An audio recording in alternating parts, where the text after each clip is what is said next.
다 함께 주님의 기도로서 예수 그리스도 앞에 나오시길 바랍니다. 하늘에 계신 우리 아버지여, 이름이 거룩히 여김을 받으시오며 나라에 임하오시며 뜻이 하늘에서 이루어진 것 같이 땅에서도 이루어지리이다. 오늘날 우리에게 일용할 양식을 주옵시고 우리가 우리에게 죄 지은 자를 사하여 준 것 같이 우리의 죄를 사하여 주옵시고 우리를 시험에 들게 하지 마옵시고 다만 악에서 구하옵소서. 나라와 권세와 영광이 아버지께 영원히 있사옵나이다. 아멘. 옛날 풍선꽃이다. 367장.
기도합시다. 성령님이여, 이 초라하지만 그러나 참으로 영광스러운 예배 자리에 주님께서 육체로 살고 있는 신의 성도들과 함께 만세 이전 감히 주님 앞에 대들어섰던 모든 만물들 영들 저들을 헌금으로 상대시켜서 우리와 함께 있사옵나이다. 주여 주의 은혜를 베풀어 주시고 약속하신 성령을 충만히 우리에게 허락해 주셔서 주님께서 모처럼 편안한 시간 되게 하시고 모든 만물들과 천사들 또한 육체로 사는 우리들도 주님의 은혜 가운데 이 시간 예배를 꼭 성공시키게 해줄 것을 믿고 감사합니다. 주여, 우리는 연약합니다. 물질의 복도 할 만하시거든 좀 더 우리에게 여유 있게 주셔서 적어도 주님께서 우리를 부르신 그때까지 물질 문제나 건강 문제로 말미암아 시험 들지 아니하도록 우리에게 이 시간 온전한 축복을 부어줄 줄 믿사옵고 우리도 예수 그리스도의 이름으로 감사를 기도드렸습니다. 아멘. 26번째 시간이고요. 핍박 그리고 천국에 올시다. 본문 말씀인즉슨 마태복음 5장 10절에서 12절까지입니다. 의를 위하여 핍박을 받은 자는 복이 있나니 천국이 저희 것입니다. 나를 인하여 너희를 욕하고 핍박하고 거짓으로 너희를 거스려 모든 악한 말을 할 때에는 너희에게 복이 있나니 기뻐하고 즐거워하라. 하늘에서 너희 상이 큽니다. 너희 전에 있던 선지자들을 이같이 핍박하느니라.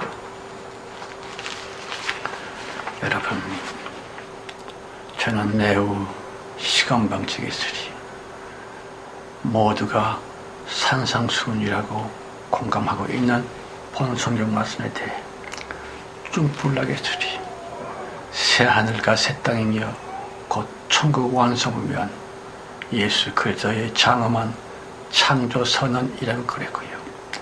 악마 사탄을 향한 그 원수 마귀를 향한 영적인 전쟁의 선전포고라고 드렸거니와 그 중대한 예수 그리스도의 말씀, 그 처음 시작이며 마지막 결론까지 천국이 저희 것이며 라고 외치셨을 만큼 예수님의 성육신과 십자가 지심의 유일한 궁극 목적인 것은 오직 천국의 완성뿐이었음을 주님께서 마치 피를 토하듯이 선지 피를 토하듯이 외치고 또 외쳤었던 주님의 큰 부르짖음, 천국이 저희 것이니요. 사도행전 10장과 11장에 보면요, 베드로 사도가 정오 기도를 마치고서 시장길을 느낀 것 같습니다. 바로 그때 하늘이 열렸고요, 큰 그릇 같은 것이 베드로 앞에 내려왔습니다. 그 그릇을 자세히 살펴보니까 모세의 율법적으로는 절대로 먹어서도 안 되고 만져서도 안 되는 불결하고 부정한 음식거리든지 기는 것, 새들, 짐승들, 그런 것들이 그 속에 가득 담겨져 있었습니다. 주님께서 베드로에게 말씀하시기를, 베드로야, 잡아먹으라. 아무도 그때 베드로는 엄청 놀랐을 것입니다. 아니요, 저는 절대로 이런 부정한 음식을 먹은 적이 없습니다. 주님께서 또다시 말씀하십니다. 내가 깨끗하게 한 것을 네가 어찌 더럽다고 하느냐. 잡아먹어. 싫어요. 잡아먹으라니까 싫다니까요. 이렇게 세 차례에 걸쳐서 성령 하나님과 베드로 사이에 밀당이 있었고, 그리고 그 그릇은 다시금 하늘로 올라가 버리고 말았습니다. 바로 그때 베드로가 머물고 있었던 무도장의 시몬의 집 현관문을 누가 쾅쾅 두드리면서 이 집에 베드로라는 사람이 있어 예 있습니다. 그래야 베드로는 그 로마 군병들을 따라서 고넬료 백부장 집에 가게 됩니다. 백부장 고넬료의 집에 들어서자마자 그 고넬료는 말입니다. 땅에 벌써 엎드려서는 우리가 하나님의 말씀을 받기 위하여 하나님 앞에 있습니다라고 하는 대단한 겸손한 모습을 보이고 있었고요. 성령님의 강한 임의로 말미암아 베드로는 저들에게 예수 그리스도의 복음을 전하게 됩니다만 불과 몇 마디도 하지 않은 그때에 성령께서 충만히 로마 사람들에게 임하십니다. 자기들이 성령 받을 때와 똑같이 방언을 말하고 하나님을 높이고, 베드로는 그때 굉장히 놀랐을 것입니다. 아우야, 조금 아까 보여주셨고 들었었던 주님의 환상과 음성이 바로 이것을 얘기하는구나. 이제 구원이 이방인들에게도 임했어 하는구나. 저들의 통성 기도가 끝나자마자 누가 감히 저들에게 세례 주는 것을 금할 수 있으랴 싶어서는 모든 로마 사람들에게 하나하나 세례를 베풀고 다시금 예루살렘 교회로 돌아왔습니다. 그때 베드로는 예루살렘 교회에 요즘식으로 얘기하면 총회장이나 감독증으로 높은 위치에 있었고요. 그는 아시다시피 예수 그리스도의 12제자 중에 수장이었습니다. 그런 베드로에게 기본적인 예의는 갖춰야만 되는데, 말 따위라도 좀 함부로 하면 안 되는데, 예루살렘 교회에 성도들과 함께 섞여 있으면서 사실은 예수를 믿는 것이 아니라 예수 그리스도 바깥에 있는 율법주의자들이 베드로를 향하여 너 아주 모독을 합니다. 자기들보다 뭔가 낮춘 신분에 있는 것처럼 베드로를 핍박하지요. 네가 이스라엘 이방인 집에 들어가서 저들과 함께 먹고 말하고 사귀고 그러고 왔다며. 물론 그때는 위기를 잘 넘겼습니다만 그 후로부터 유태인들이 성도들을 얼마나 무섭게 핍박을 하는지 아시는 것처럼 스데반 집사님은 돌에 맞아 죽임을 당했고요. 하도 그 유태인들이 성도들을 향한 핍박에 겁이 나서 저들은 뿔뿔이 사방으로 다 흩어지고 말았습니다. 여러분, 제가 이제껏 매우 맹랑하게 서리 예수 십자가의 그 중단 목적을, 십자가 지신 그 가장 깊은 이유를 전하가 있거니와 예수 십자가 그거야 주님께서 우리 사람들의 모든 죄와 허물을 걸어매시고 우리 대신 십자가를 치시는 대속적인 죽으심으로 말미암아 우리 모든 사람들은 이제 죄인이 아니라 의인이 됐어, 하나님의 자녀가 된 것이 아니겠어 이라고 하는 그 영광스러운 십자가 예수님의 은혜에 대해서 저 역시도 이제 영원히 절대로 변함없이 감사하며 또 감사하고 있습니다만, 예수 십자가에 그 깊이 응축되어 있는, 예수 십자가에 깊숙이 내포되어 있는 그 신비한 비밀을 아십니까? 물론 성경책 겉글자들, 눈으로 읽을 수 있는 성경책의 글자로는 쓰여져 있지 않기 때문에 대부분의 교인들은 말입니다, 아직도 여전히 외면할 수밖에 없는 예수 그리스도의 그 한없는 사랑이며 십자가를 칠 수밖에 없으셨던 주님의 그 안타까운 비밀에 대해서 아예 언급조차 안 하고 있습니다만은, 마태복음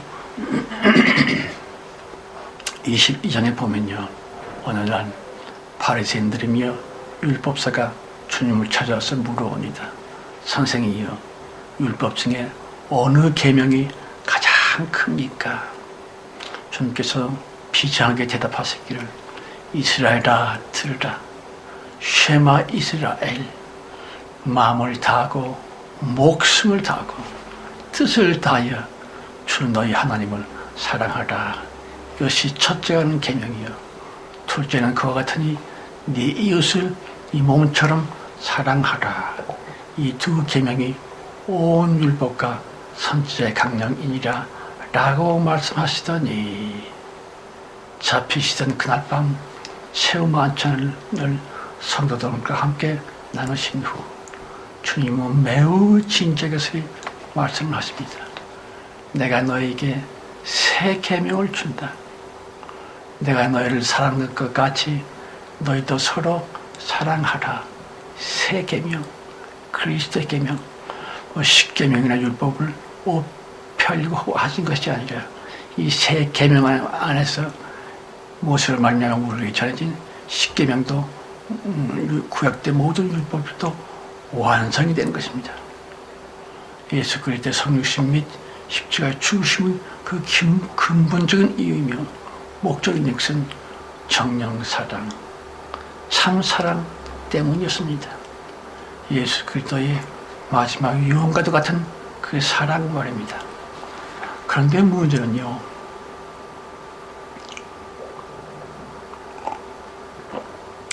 사랑이란 과연 무엇이며 어떻게 해야만이 참 사랑을 이룰 수 있는가 하는 것이 옳지다. 어느 대기업의 회장이 되신 분이 여러 해 동안 자기 아내를 간호를 했습니다. 그런데 자기 아내가 1년 전쯤에 죽고 말았고요. 그래서 사랑했었던 아내를 기억하면서 이제 혼자 살아야지 하면서 혼자 지냈습니다. 그런데 1년쯤 지나고 난 다음에 그 회장의 마음속에 아우야, 이거 혼자 사는 건 참 힘들구나. 남자가 혼자 산다고 하는 것은 우리의 팔자가 안갑이요 하면서 어디 정말 내 아내로서 좋은 사람이 없을까를 두루두루 생각했다가 턱 떠오른 사람은 바로 자기의 비서였습니다. 자신을 도와서 자기 아내를 병간할 때 무척 성실하고 무엇보다도 진실하게 그렇게 자기 부부를 잘 섬겨주었었던 자기 비서. 그런데 그 비서하고 나이 차이가 무려 40년이나 납니다. 어리다기 어린 것 같고 그런 그 나이 어린 비서에게 어느 날 이 회장님이 진지하게 말했지요. 여봐 김비서, 예, 나하고 결혼해줘. 이 여자 생각에 아니 늑다리가 나한테 성희롱을 하나? 뜬금없이 웬 결혼이야. 그렇게 마음을 먹을 수밖에 없었던 그 어린 김비서를 마음을 헤아리면서 나는 정말 진지하게 진심으로 얘기한 것이야. 나와 결혼해줘. 이 김비서 마음에도 와, 어마어마하게 부자인 저 회장님과 결혼하면 나도 팔자가 고쳐지겠네 하는 그런 생각으로서 청혼을 수락을 했습니다. 그런데 불과 며칠 만에 결혼식을 하자는 거예요. 왜냐하면 이 회장님 마음속에는 자기보다 나이가 40살이나 어린 여자와 결혼한다고 한 것이 어쩐지 좀 부끄럽거든요. 그래서 자기 회장실에서 아주 가까운 지인들 7-8명만 모시고 그리고 자기가 다니는 교회에 목사님에게 주례를 요청을 했고 저는 그날로 부부가 됐습니다. 당장에 혼인신고를 했고요. 그 다음날부터 이제 둘은 회장과 비서가 아니라 남편과 아내로서 부부로서 삽니다. 그렇지만 이 젊은 아내, 젊다기보다는 어린 아내가 이것저것 실수도 하고 죽은 자기 옛 아내와 달리 참 그 모자란 면도 있고 무엇보다도 40년이라고 하는 큰 차이로 말미암은 무명의 충돌 그게 적지 않고 많았었습니다. 그러나 이 회장님은요 워낙 사람이 좋고 젠틀한 분이어서는 에휴 어린 것이 뭘 알고 하면서 그저 모든 것을 귀엽게 봐주곤 했었습니다. 여러분, 귀엽게 봐준다, 이뻐한다, 그것이 사랑입니까? 사랑에 적응한 조건이 될지 몰라도 그것만으로는 절대로 참 사랑일 수가 없는 것입니다. 참 사랑이란 두 사람 사이에 모든 감격과 비밀이 다 고백되어지면서 그럼에도 불구하고 서로를 용납하며 소통할 수 있는 거기서부터 참 사랑은 시작이 됩니다만 예수 십자가라 그 종결적인 의미며 주 예수 십자가의 궁극적인 뜻은 대체 무엇이었을까요? 아시다시피 구약 때에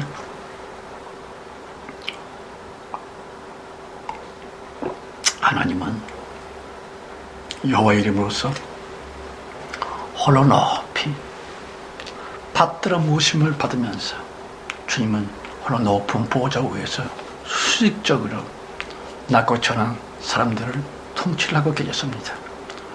이러한 이분법적인 큰 차이에서는 절대로 참사랑은 불가능할 수밖에 없다는 것을 주님은 아셨지요. 그리하여 주님께서 그토록 원하시고 반드시 있어야만 된 참사랑을 위해 아시다시피 AD 1년 12월 25일 날 주님은 완전한 사람으로서 탄생하십니다.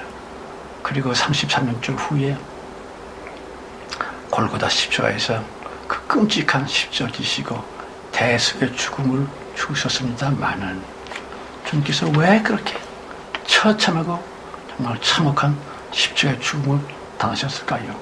물론 우리의 죄를 다 걸어주시고 우리를 의인 만들어 주시기 위한 대속적인 죽음이셨지만 그것보다 더 깊은 예수 십자가의 비밀, 그 예수 십자가의 응축되어 있는 진정 참다운 주님의 뜻은 말입니다. 사랑뿐이었습니다. 그러므로 그 예수 십자가로 말미암아 하나님과 우리들은 수평적으로 대등한 위치이며 참 사랑을 나눌 수 있게 되었다고 하는 것입니다. 그런데 지금까지도 수많은 교인들은 말입니다. 말로는 예수 하고 있지만 실상은 저들의 마음 중심에는 진짜 예수는 거의는 없고 오로지 구약 성경의 그 홀로 높은 여호와 이름밖에 없기 때문에 저들은 사실 예수를 믿는 것이 절대로 아니라고 하는 것입니다. 예수 십자가의 피의 공로를 여전히 외면하고 있는 가룟 유다와 무엇이 다르다고 하겠는지요. 어떤 장로님이 예배 때에 대표 기도를 하게 됐는데 그가 좀 자기가 겸손하다고 하는 것을 과시하려고 하는 자기 의가 생각난 것 같습니다. 그래서 대표 기도를 하는데 주여 높은 보좌에 앉아 계시면서 발톱에 때만도 못한 우리들을 살피고 계신 하나님이여, 발톱에 때만도 못하대요. 그것은 겸손이 아닙니다. 사탄의 꼼수에 속아버린 그 악마의 소리시다. 주님과 우리는 수평적으로 대등한 높으신 하나님은 우리처럼 낮아지셨고 낮고 천한 우리들은 예수 볼로 말미암아 예수님과 함께 하나 되었고 이것이 바로 에베소서 2장의 말씀인 것입니다.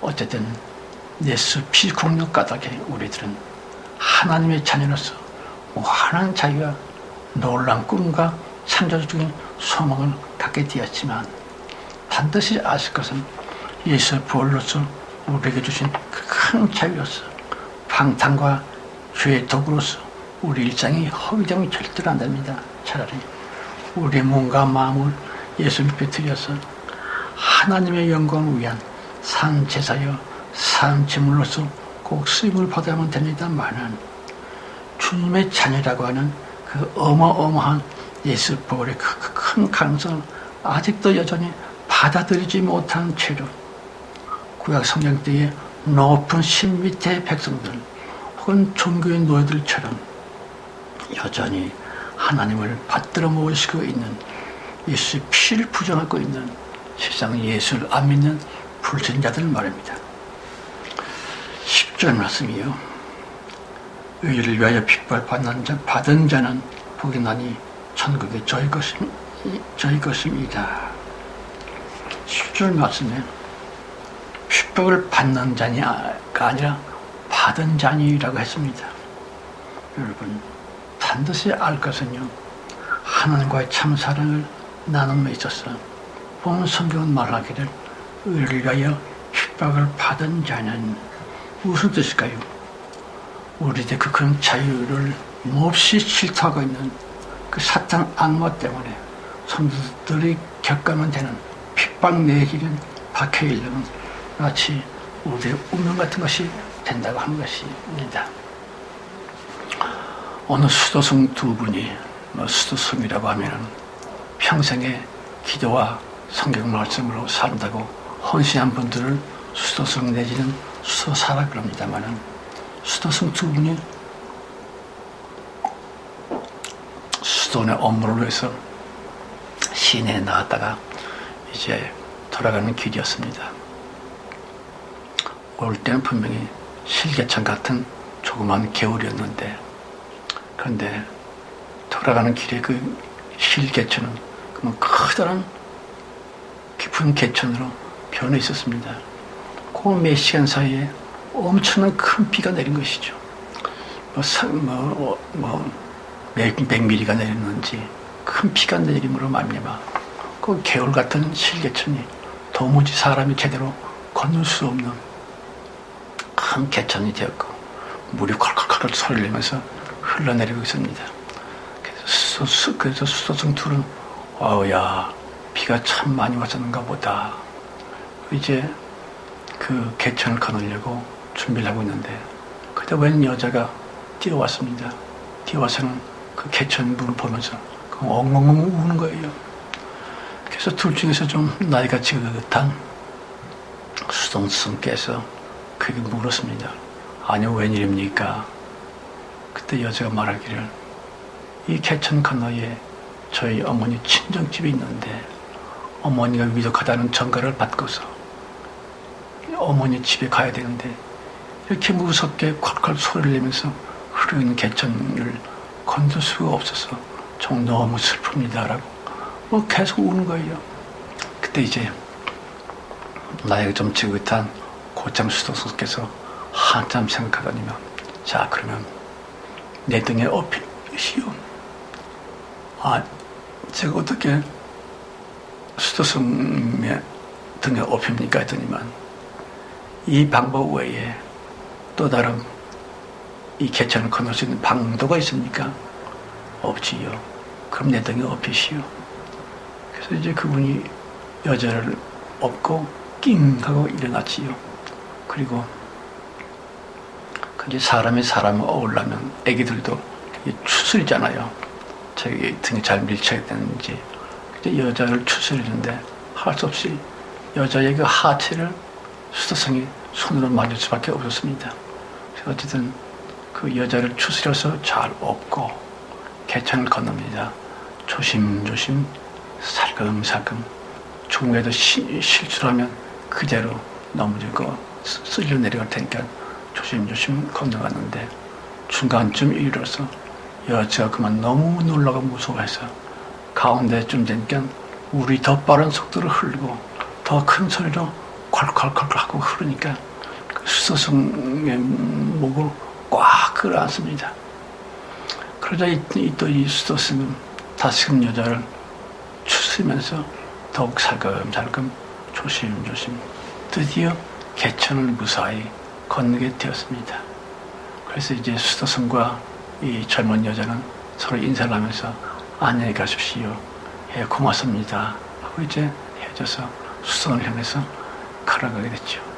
근데 이 고참 수도승은 계속해서 아까부터 노래를 부르고 있는 것이에요.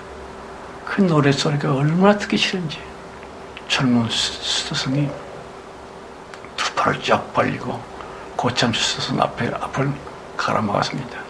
선배님, 당신이 지금 노래할 때요, 당신이 지금 우리 수도원의 법칙을 파괴했습니다.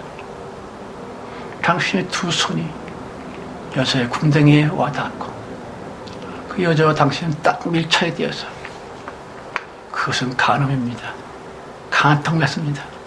그러므로 다시는 수도원에 들어갈 수가 없습니다. 이 길로 돌아서 세상으로 나가십시오. 그래서 나의 지긋한 수도승이 한 30년 수도생활 한 번인데 꼴꼴꼴 웃었습니다. 여봐 후배, 아직도 자네 마음속에는 아까 그 여자가 여자로 그대로 남아있나? 지금도 우리가 헤어진 지 한참 됐는데 지금까지도 자네 마음속에는 그 여자가 들어있냐고. 나는 말이야, 그 개천을 건널 때부터 이미 내 등에 업힌 사람이 여잔지 남잔지 아예 개념이 없었어. 오직 주 하나님께서 불쌍한 사람을 위해서 봉사할 수 있는 좋은 기회를 주셨구나 해서 하나님께 감사함으로 찬송을 부르고 있었다네. 여러분, 이 수도승 둘 중에 누가 과연 참다운 믿음의 성도일까요? 당연하지요. 정말 기대로서 평생 살았던 그 나의 많은 수도승이야말로 정말 제가 닮고 싶은 분입니다만은 11절입니다. 나를 인하여 너희를 욕하고 핍박하고 거짓으로 너희를 거스려 모든 악한 말을 할 때에는 너희에게 복이 있나니. 성경은 분명히 그 의는 예수님 자신이라고 밝히고 있거니와 나를 인하여 예수 그리스도는 말씀이시며 진리이시라고 요한복음 1장에서 밝히고 있으며 것이다. 그러므로 예수 곧 진리요 진심이신 그 주님을 따르면서 진리 말씀 깊숙이 우리의 일생을 침잠시키며 말씀을 깨닫고자 함에 있어서는 반드시 핍박과 박해는 성도들이 겪을 수밖에 없는 운명 같은 것입니다. 물론 교회는 다닌다고 하지만 세상 사람들과 거의 다를 것이 없는 교회 다니는 불신자들, 저들은 이런 핍박과 박해를 당하지 않습니다. 마귀가 그들을 내버려둬도 자연히 주님을 배신할 테니까. 그렇지만 하나님은 영이십니다. 그러므로 우리 속에 들어있는 그 온갖 정욕, 탐심, 음욕, 더러운 욕들을 더럽기가 짝이 없는 육적인 모든 것을 사탄에게 내어주시는 하나님이십니다. 여러분, 사도 바울에게 사탄의 가시가 있었습니다. 아니, 사도에게 사탄의 가시가 있었다니. 전세를 의하면 사도 바울은 간질병을 앓았다고 합니다. 그러니까 우리나라 말로는 지랄병이죠. 그 간질 때문에 너무 고통스럽고 무엇보다도 전도할 때 덕이 안 됐으므로 그런 준비 나와 2번 기도합니다. 2시간 기도했다고 한 것이 아니고요. 횟수로 2번이 아닙니다. 모두 40일 금식 기도를 2번 했다거나 아니면 1년 내내 철학 기도를 2번 했다거나 아주 간절히 이 간질병이 자기로부터 떠나가기를 기도를 했습니다만은 주님은 전혀 고쳐주질 않았습니다. 그래서 마지막 때에 주님께서 바울에게 말씀하십니다. 네가 약할 때에 내가 강함이니라. 주님의 그 말씀을 들으면서 사도 바울은 정말 범사에 감사하고 이 병도 이 간질병도 하나님을 위한 영광의 도구일지 하면서 범사에 감사하십시오라고 하는 편지들을 초대교회에 쓰고 있습니다만은 여러분, 이제 제가 정말 중요한 얘기를 하려고 합니다. 대간절 왜 하나님께 여호와니 예수니 아버지니 아들이니 성령이니 딸에게 여러 이름들이 붙여져 있는 것일까요? 아시다시피 참 하나님은 아무 이름조차도 필요 없으신 영이요 생명이십니다. 그런데 사탄 까닭에 청세기가 붕괴되고 있을 그때에 하나님 마음은 갈게 찢어졌습니다. 가령 멀쩡했던 우리 몸에 악당이 칼을 푹 찌르게 되면 좀 전까지는 전혀 없었던 피가 그 상처를 통해서 칼칼칼 흘러내려오지요. 마치 칼에 찔린 그 상처를 통해 전혀 안 보였었던 피가 흘러나온 것처럼 다시 이름 따위가 전혀 필요 없으신 하나님의 영체를 통해 피조물처럼의 이름이 주어졌다고 하는 것입니다. 최초에 이름이 생겨난 이유는 아담이 하나님께서 자기에게 데려온 짐승들에게 이름을 붙여줬습니다. 아담이 붙여준 그 이름들이 그 짐승들의 특징이 되지요. 이름이라고 하는 것은 원래가 피조물에게 붙여줬던 그런 이름인데 하나님께 이름이 생긴 것입니다. 근데 하나님께 이름이 필요 있을까 없을까? 필요 없었습니다. 그러니 영이요 생명이기 때문에 그렇습니다.